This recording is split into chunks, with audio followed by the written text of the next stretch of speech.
इय्याका नअबुदु व इय्याका नस्तईन। शाह फैसल कॉलोनी के शहरियों,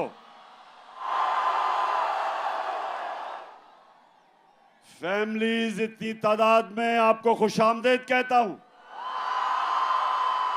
और मेरे नौजवान, मैं इस शानदार इस्तकबाल का फिर से शुक्रिया अदा करता हूं।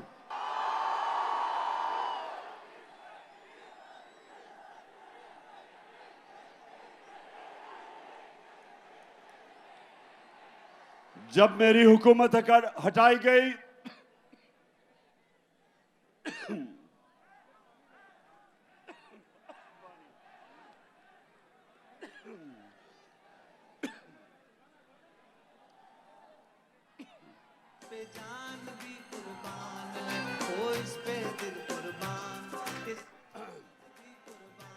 जब एक बैरूनी साजिश के तहत मेरी हुकूमत हटाई गई,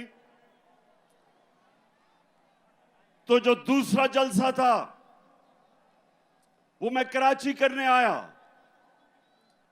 क्योंकि मुझे पता था कि इस मुल्क में सियासी तहरीकें हमेशा कराची से शुरू हुई।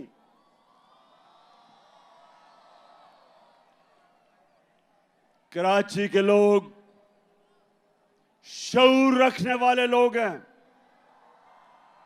सियासत को समझने वाले लोग हैं, और इसलिए मैं आपके पास तब आया। और मुझे अभी भी याद है कि मज़ार कायद पे जिस तरह मेरी कराची की आवाम निकली और मेरी हौसला अफजाई की, मैं उसका भी आज शुक्रिया अदा करना चाहता हूं आपका। अब 2 बाय इलेक्शन है इतवार को, 2 बाय इलेक्शन हो रहे हैं इतवार को, मलीर में और कुरंगी में। तो मैं आज इधर शाह फैसल कॉलोनी में खड़े होकर सारे पाकिस्तान को कह रहा हूं, सारे मुल्क को मैं आज पैगाम दे रहा हूं कि ये इलेक्शन नहीं हो रहे, ये मुल्क का रेफरेंडम हो रहा है। ये मुल्क का फैसला होने जा रहा है। मेरे पाकिस्तानियों, एक मुल्क जो अल्लाह ने हमें एक तोहफा दिया था पाकिस्तान का, वो आज एक फैसला कुन वक्त पे खड़ा है। एक तरफ पाकिस्तान के बड़े बड़े डाकू जो 30 साल से इस मुल्क को लूट रहे हैं, चोरी करते हैं, और जब एहतसाब होने लगता है बाहर भाग जाते हैं, फिर डील करते हैं, एनआरओ लेके वापस आ जाते हैं, फिर लूटते हैं, फिर जब एहतसाब होने लगता है फिर बाहर भाग जाते हैं, एनआरओ लेके वापस आते हैं। ये अमीर तरीन होते जा रहे हैं, कौम मकरूज होती जा रही है। जब से ये आए हैं 6 महीने में, और कराची के लोगों, आप शऊर रखने वाले लोगों, ये पाकिस्तान का फाइनेंशियल कैपिटल है। कराची ऊपर जाता है तो पाकिस्तान ऊपर जाता है।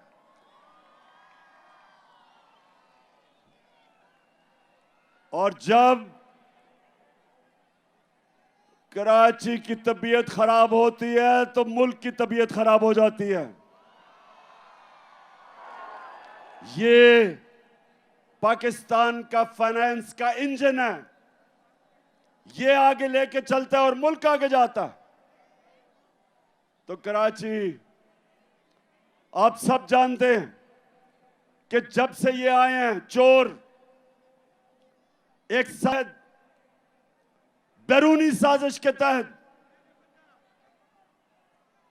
और जब से ये मुल्क के ऊपर मुसल्लत किए गए, महंगाई के सारे रिकॉर्ड टूट गए। 50 साल में मुल्क की सबसे ज्यादा महंगाई। यहां फैमिलीज बैठी हैं, जब बिजली के बिल आते हैं तो आप सब जानते हैं कि कभी इस मुल्क के अंदर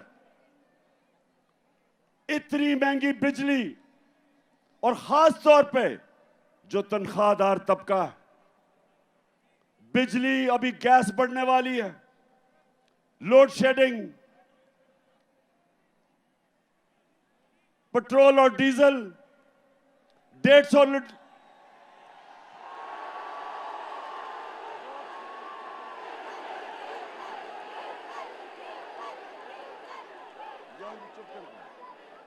जब हम छोड़ के गए थे 6 महीने पहले, तकरीबन 150 रुपए का 1 लीटर पेट्रोल और 150 रुपए का डीजल। ठीक कह रहे हो, फजलुर रहमान भी 150 रुपए का था। और उसके बाद एक एक चीज महंगी। आटा 55 रुपए किलो पे छोड़ के गए थे, आज 100 रुपए से ऊपर है। तो क्या मुल्क में क़यामत आई कि महंगाई आसमानों पे, बेरोजगारी बढ़ रही?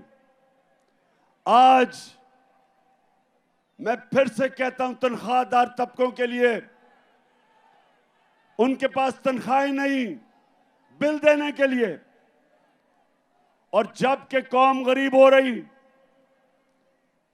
कौम मुश्किल में मकरूज, रुपया 30% रुपया गिरा है।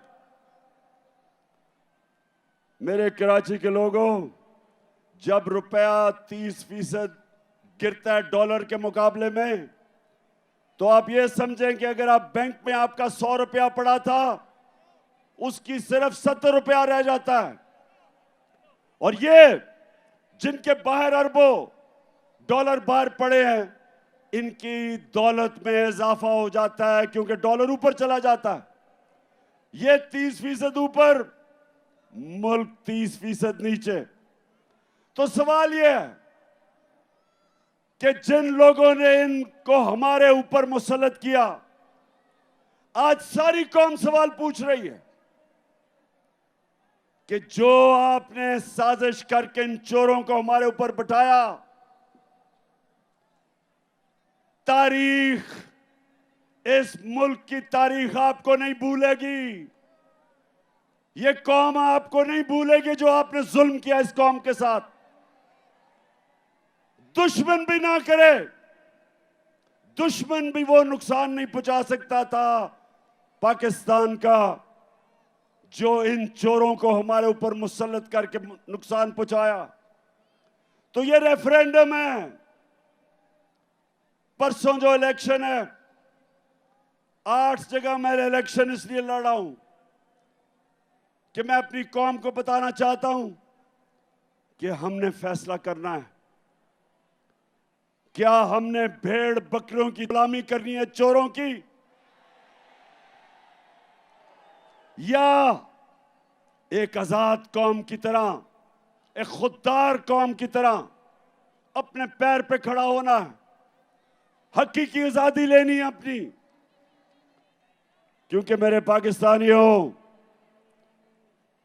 सिर्फ आजाद इंसानों की परवाज ऊपर होती है। मैं वो पाकिस्तानी हूं, अल्लाह ने मेरे से बेहतर टैलेंटेड खिलाड़ी थे क्रिकेट में, मेरे से ज्यादा पैसे वाले लोग थे जो मेरे से ज्यादा अस्पताल बना सकते थे। पॉलिटिक्स में मैं मेरे से ऐसे लोग थे जिनकी खानदान पॉलिटिक्स में थे। मेरा तो कोई खानदान पॉलिटिक्स में नहीं था, लेकिन मेरे पाकिस्तानी अल्लाह ने कामयाबी मुझे इसलिए दी क्योंकि मैं एक आजाद इंसान हूं। मैं आजाद हूं, मैंने किसी की गुलामी नहीं की। मैं ला इलाहा इल्लल्लाह,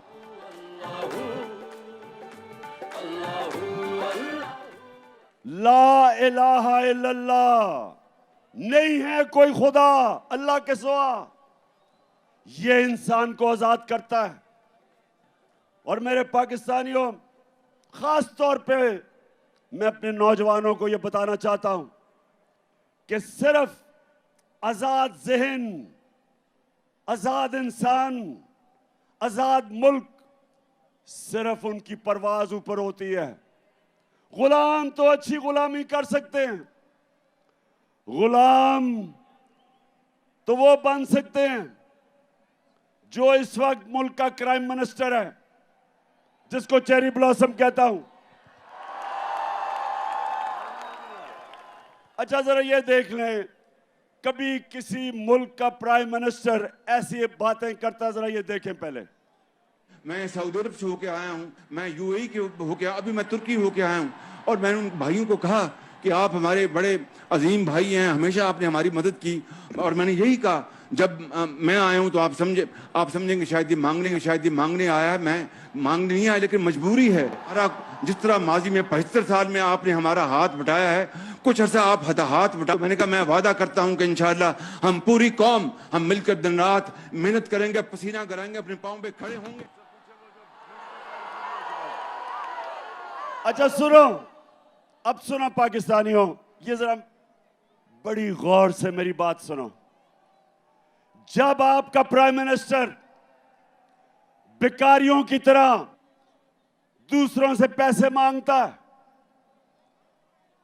और जो दूसरे, याद रखें, जिन मुल्कों से ये पैसे मांगते हैं, जब मैं प्राइम मिनिस्टर था, तो जब भी दूसरे मुल्क का मिनिस्टर या प्राइम मिनिस्टर मुझे मिलने आता था, तो पहले फॉरेन ऑफिस मुझे पूरा उसका शजरा बता देता था कि ये पढ़ा किधर, इसने मेरे से मिलने से, प्राइम मिनिस्टर से पहले क्या नौकरी करता था, क्या ये ईमानदार है, करप्ट है, सारा कुछ मुझे पता होता था उससे मिलने से पहले। तो जब ये शहबाज शरीफ,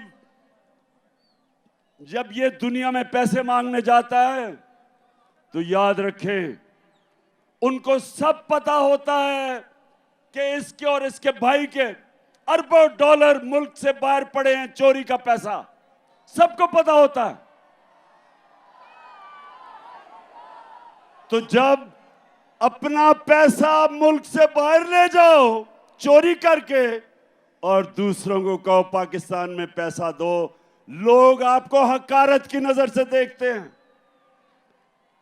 लोग आपको जलील करते हैं। और जब मुल्क का प्राइम मिनिस्टर जलील होता है तो सारी कौम को शर्मिंदा करवाता है। मैं जो आपको कह रहा हूं, ये रेफरेंडम है आज, या इन चोरों के नीचे, और इन्होंने अपने बच्चे तैयार किए हुए हैं, फिटे हुए बच्चे, चोरी के पैसे पे पले हुए बच्चे, या वो, और या एक खुददार कौम जो एक अजीम नारे पे खड़ी हुई थी। अल्लाह से हमने खड़े होकर हमने वादा किया था कि अल्लाह तेरे सिवा कोई खुदा नहीं है, हम किसी के सामने नहीं झुकेंगे, हम एक खुददार कौम है। और ला इलाहा इल्लल्लाह इंसान को गैरत देता है, और जो कौमें ऊपर जाती हैं वो गैरतमंद होती हैं, वो मिल के कुर्बानियां देती हैं, वो भिखारियों की तरह भीख नहीं मांगती। अब जरा ये देखें, ये मैं जरा दिखाने लगा हूं कि अभी शहबाज शरीफ अमेरिका गया और ये इंटरव्यू दे रहा है ये एक अमेरिका में टीवी को इंटरव्यू दे रहा है, जरा ये देखें क्या कहता है, फिर मैं उर्दू में बताऊंगा क्या कह रहा है. Unless we get substantial relief, how can the world expect from us to stand on our own feet? It is simply impossible, next to impossible. The world has to stand by us. And there is a yawn are asked and what is available. Please, through your cameras, have this yawning gap bridged and bridged very quickly. The epidemic. It is waiting for us. Please help us in कहता है उस anchor को please help us, और वो TV anchor है शहबाज शरीफ. गोरा रंग देख के सबके सामने हाथ फैला लेते हो. अब वो तो टीवी एंकर है, उसे कहता है प्लीज हेल्प अस, और वो किधर से पैसे दे तुम्हें. लेकिन जब अच्छा एक और मैं आपको दिखाता हूं, क्योंकि कराची जरा आप एंजॉय भी करें ना. Thank you very much, Jan एक Secretary. मिनट. अच्छा अब ये सुन ले, वो कराची जरा सुनो. यूनाइटेड नेशंस का सेक्रेटरी जनरल पाकिस्तान आता है, सलाब आए हुए होते हैं, वो खुद देखने आता है कि मैं कैसे पाकिस्तान की मदद कर सकूं. तो यूनाइटेड नेशन का सेक्रेटरी जनरल आता है. अब जरा ये तमाशा देखेंगे शहबाज शरीफ उसे करता क्या है. Thank you very much, Jan Secretary. And I assure you, whatever support we get from your institution and through your institution, I give you my word of honor, along with all these ladies and gentlemen sitting on this table, ministers, general officers, government officials, ladies and gentlemen, that every penny we get from you or from wherever, we will spend it most transparently and in the interest of the suffering humanity. Thank you. अच्छा जी, कराची. अब मैं तर्जमा बताता हूं इसने क्या कहा है उसे. वो बेचारा और बड़ा ही अच्छा आदमी है, एंटोनियो गुटरेस, जो सेक्रेटरी जनरल है यूनाइटेड नेशंस का.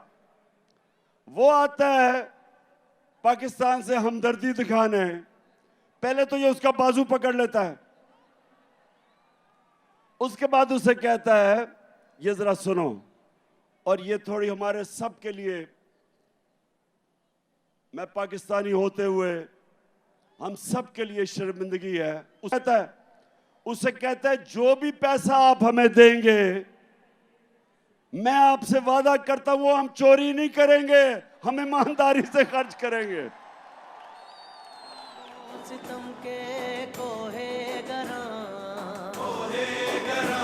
रूई की तरह उड़ जाएंगे हम महकूमों के पांव तले. अच्छा अभी, अच्छा जरा एक मिनट, उसके बाद वो नवाज का भी. अच्छा जरा नहीं, नवाज वाले नहीं. अच्छा ये जरा एक और आप देखें, हमारा प्राइम मिनिस्टर ये शहबाज शरीफ जाता है वो सदर पुतिन से मिलने, रूस वाले से. जरा आप ये जरा देखें कि उसके सामने ये जब मिलने जाता है तो क्या होता है. Some news from overseas. The Prime Minister of Pakistan met with Vladimir Putin, and it looked like he was really struggling with his translation headphones. Take a look at this.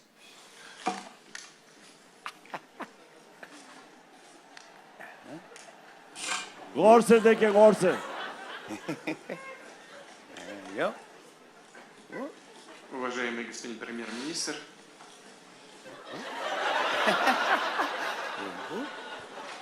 Hold on. can somebody help me? Yeah, it is. There you go. There you go. There we go. Уважаемый господин премьер-министр, идет перевод? Все нормально?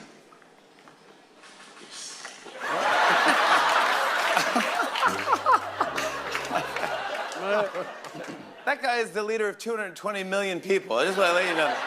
And then he अच्छा मैं बस अब ये क्या आप देख रहे थे, अब आपको मतलब समझ आ गया कि कांपे टांगती कैसे हैं. पुतिन के सामने ऐसे बैठा है जैसे हेडमास्टर के सामने बेचारा स्कूल का बच्चा बैठा हुआ है। और ये होता है पाकिस्तानियों, जब एक बैरून मुल्क के साजिश के तहत एक आदमी को, जिसको सजा होनी थी, इसको और इसके बेटे को FIA केस के अंदर 16 अरब रुपए की जो चोरी पकड़ी गई थी, इसको सजा होनी थी, बजाय सजा होने के बचाया गया इसे और इसको ऊपर बैठा दिया। और इससे आज पाकिस्तान को उधर पहुंचाया जिधर ये खुद अमेरिका में कह रहा है कि अब हम अपने कर्जे वापस नहीं कर सकेंगे। वो जो भी इंटरव्यू दे रहा था कि हमारी मदद करो, हम अपने कर्जे वापस नहीं कर सकते। तो कौन सी क़यामत आई थी 6 महीने पहले? ये पाकिस्तान की जो हर साल शाया होती है इकोनॉमिक सर्वे ऑफ पाकिस्तान, जो इन्होंने, इस हुकूमत ने शाया की। कराची गौर से सुनो, आप शऊर वाले लोग हो। इकोनॉमिक सर्वे के मुताबिक 17 साल के बाद हमारे आखिरी 2 सालों में पाकिस्तान की जो ग्रोथ रेट, मतलब कि जो हमारी माइशत तरक्की कर रही थी, वो 17 साल के बाद बेहतरीन परफॉर्मेंस थी। 5.7% और 6%। ये 17 साल के बाद हमारी इकोनॉमी बेहतरीन परफॉर्मेंस कर रही थी। वर्ल्ड बैंक के मुताबिक सारे बर्रे सगीर में सबसे ज्यादा रोजगार जिस मुल्क में था कोरोना के बाद, वो पाकिस्तान में था। World economic forum, world health organization, the economist, दुनिया के इदारों ने तस्लीम किया कि पाकिस्तान वो 3 मुल्कों में था जिसने सबसे बेहतरीन तरीके से कोरोना से अपने लोगों को भी बचाया, अपनी माइशत को भी बचाया, अपने गरीबों को बचाया। ये इंटरनेशनली माना कि पाकिस्तान का जो एहसास का प्रोग्राम था, जिसमें हमने अपने गरीबों को कोरोना की लॉकडाउन की तबाही से बचाया, ये दुनिया ने माना। तो मैं फिर से सवाल पूछता हूं कि ये साजिश जिन्होंने करके इन चोरों को हमारे ऊपर मुसल्लत किया था, तारीख आपको नहीं भूलेगी। ये कौम जो मुश्किलात का सामना कर रही है नहीं भूलेगी। और इंशाअल्लाह जो मैं आपसे सबसे उम्मीद रखता हूं, ये जो परसों बाय इलेक्शन आ रहे हैं, इस इलेक्शन के अंदर कौम ने रेफरेंडम करना है, बताना है कि हम इस इंपोर्टेड हुकूमत को मंजूर नहीं करते। हम इन चोरों को, जो 32 बड़े बड़े डाकू खानदान जो चोरी करके पैसा बाहर लेके जा रहे थे, हम कभी इनको कबूल नहीं करेंगे। और मैं इसके साथ आज सबको बता दूं कि इंशाअल्लाह इस मुल्क की तारीख का सबसे बड़ा जो मैं मार्च करने लगा हूं, जिसकी मैं कॉल देने लगा हूं, इस मुल्क की सबसे बड़ी मुजाहरा होगा। इस मुल्क की तारीख, अवाम का समुंदर निकलेगा हमारे साथ और सबको बताएगा, सारों को पैगाम देगा इस मुल्क में कि कौम किधर खड़ी है आज, कि कौम इसको सियासत नहीं समझ रही, हम अपनी हकीकी आजादी की जहाद समझ रहे हैं। और कराची, आप तो माशाल्लाह वो लोग हो जो हमेशा, जिस तरह मैंने शुरू में कहा, सारी सियासी तहरीकें जो शुरू होती थी हमेशा कराची से शुरू होती थी। और अब जो मैं हमारे साथ ही बैठते थे एमक्यूएम वाले, मैं एमक्यूएम से पूछता हूं कि क्या अब आप खुश हैं जरदारी के साथ बैठ के?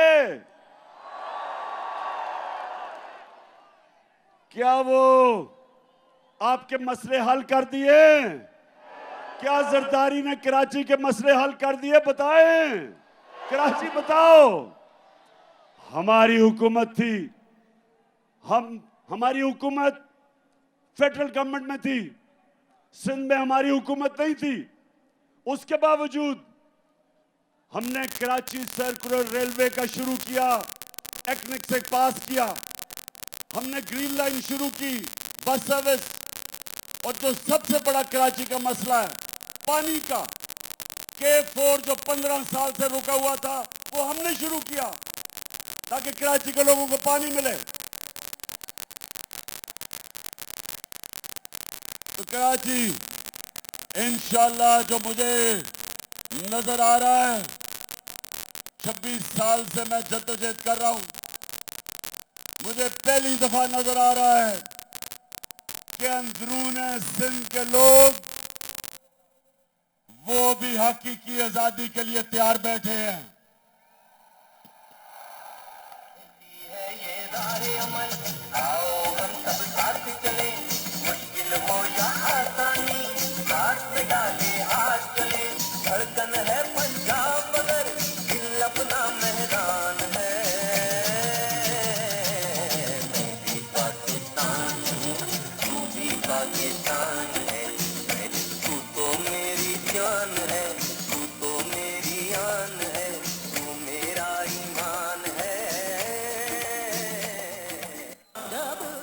इंशाल्लाह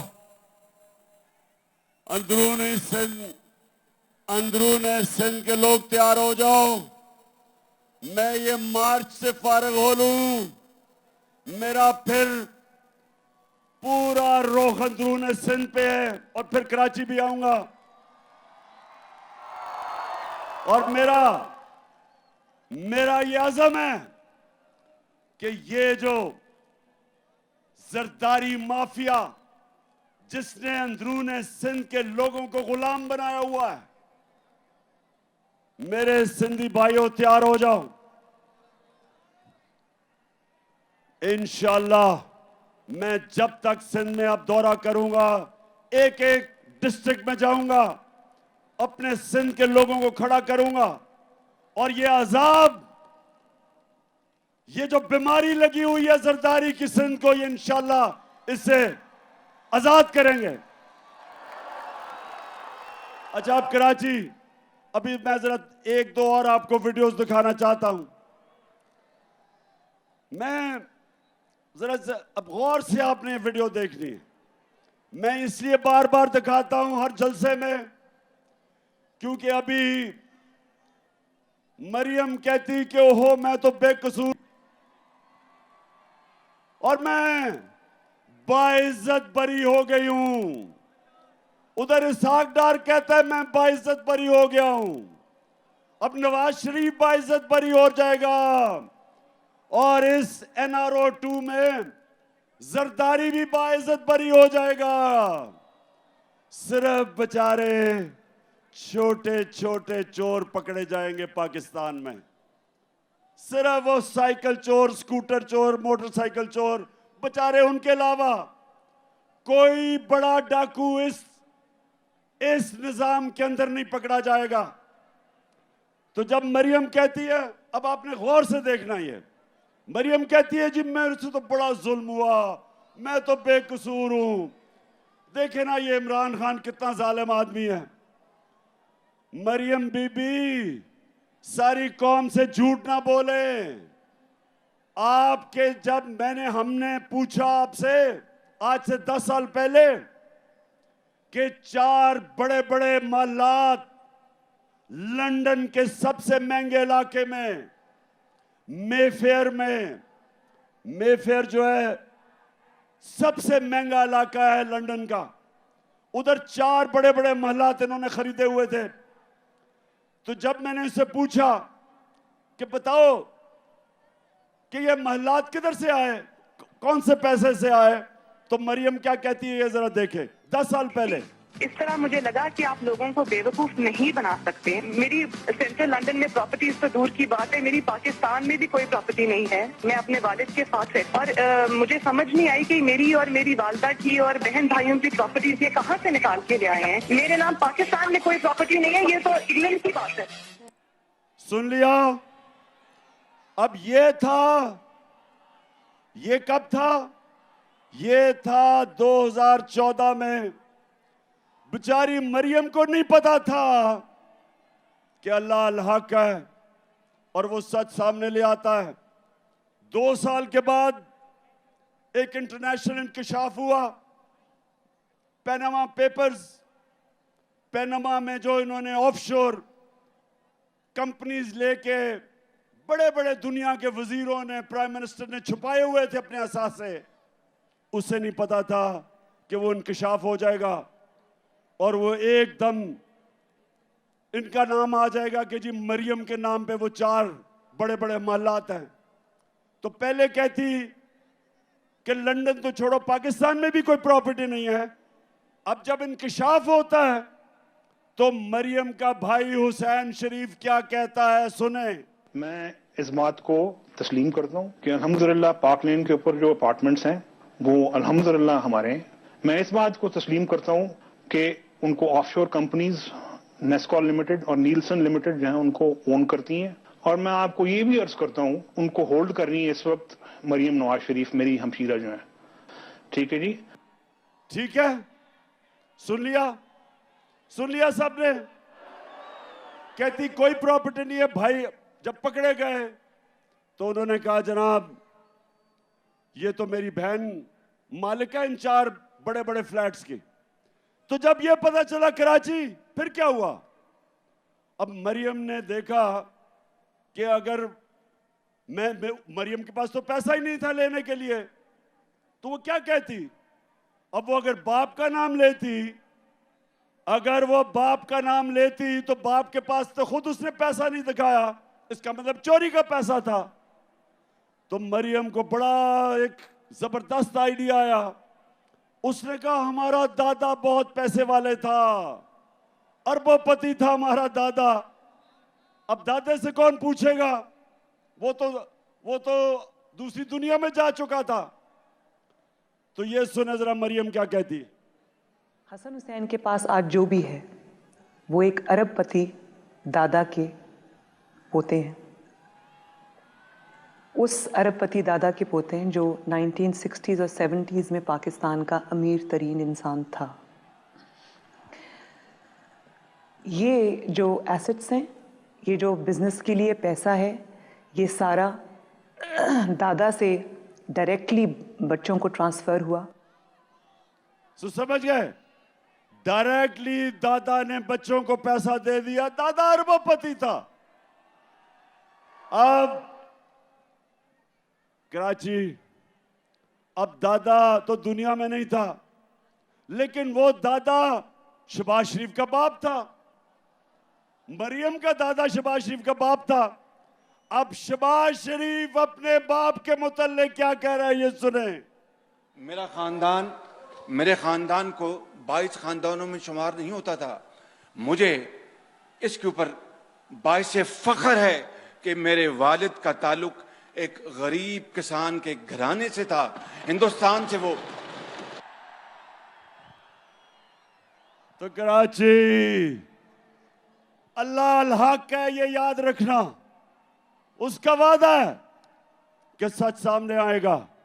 और अब जो मैं आप सबको आज कराची आया खास तौर पे कि मैं आप सबकी कुलीर, खास तौर पे जिधर इलेक्शंस हैं, मैं आप सबकी ड्यूटी लगाने आया हूं। देखें, ये फैसला होने लगा आपके मुस्तकबिल का। एक तरफ ये चोर हैं जो यहां से चोरी करके पैसा बाहर मुल्क को लूटने आते हैं, एनआरओ लेते हैं और फिर बाहर चले जाते हैं। और दूसरी तरफ ये वक्त आ गया कि हम सब हक के लिए खड़े हों, अमर बिल मारूफ के लिए खड़े हों, जो शुरू में आयत पड़ी थी। अल्लाह का हुक्म है, अल्लाह का सबको हुक्म है कि अच्छाई हक के साथ खड़े हो और बुराई के खिलाफ खड़े हो। अल्लाह ने हमें किसी को इजाजत नहीं दी न्यूट्रल रहने की। उसने हमें सबको कहा कि अच्छाई के साथ खड़े हो, इन चोरों के साथ ना खड़े हो। ये इलेक्शन रेफरेंडम है और मैं अपनी सारी कौम को कह रहा हूं कि निकलना है। इसको आपने अपना इलेक्शन नहीं, एक जहाद समझनी है इन चोरों के खिलाफ। और मैं सबसे आपसे उम्मीद रखता हूं कि आपने अपनी पूरी कोशिश करनी है, क्योंकि ये इमरान खान अकेले ने ठेका नहीं लिया हुआ करप्शन के खिलाफ जंग लड़ने का, ये आपका भी है जिम्मेदारी। तो मेरे पाकिस्तानियों, मैं सिर्फ आखिर में आपको एक बात कहना चाहता हूं। अल्लाह ने हमें अपनी सबसे अजीम मखलूक बनाया, अशरफुल मखलूकात।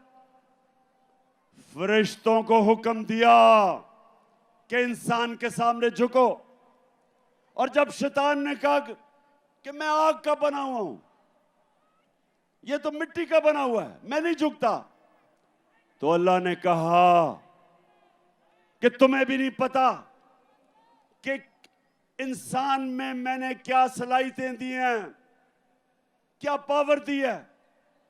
मेरे पाकिस्तानियों, अपनी सलाहियतें पहचानो, अपनी ताकत पहचानो।